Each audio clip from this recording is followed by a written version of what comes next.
In the government, they also study that. Yes. Division of the Of government. labor. Division. They used to study unity, now division.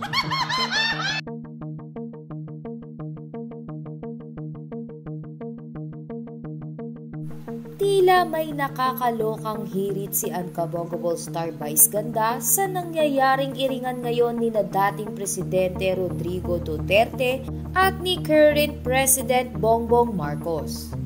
Sa latest episode ng It's Showtime na tawag ng Tanghalan Kids nitong Martes, Enero 30, tinanong ni Karil ang isang grade 4 student na contestant kung anong pinag-aaralan nito sa favorite subject niyang math. Division, sagot ng contestant. Sa pagkakataon nga na ito ay naisip ng komedyante na ihalintulad ang favorite subject ng kanilang contestant sa nangyayaring gulo ngayon sa gobyerno. Hirit ni Vice Ganda, division. They also study that in the government. Division of the government. Division.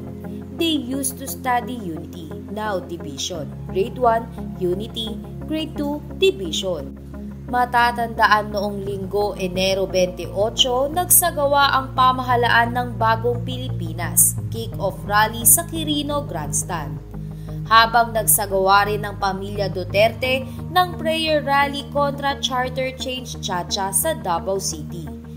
Sa isinagawang prayer rally sa Davao City noong linggo, tinawag ni dating Pangulo Rodrigo Duterte si Marcos na drug addict. Kaya naman kahit si Vice Ganda ay hindi napigilan na magkaroon ng reaksyon sa tila gumugulong samahan ng mga Duterte at Marcos. Gayunpaman ay pinayuhan ng mga tagahanga ni Vice Ganda ang komedyante. Anila ay iwasan na dapat ni Vice na magbiro tungkol sa nangyayari sa politika, lalo na at makakasira ito ng imahe ni Vice Ganda. Dahil kilala ang politika na mayroong mga masugid na taga-suporta. Kaya naman kapag nagkamali ng bitaw hinggil dito ay agad silang nagbibigay ng mga reaksyon. In the government, they also study that. Yes. Division of the government. Of labor. Division. They used to study unity, now division.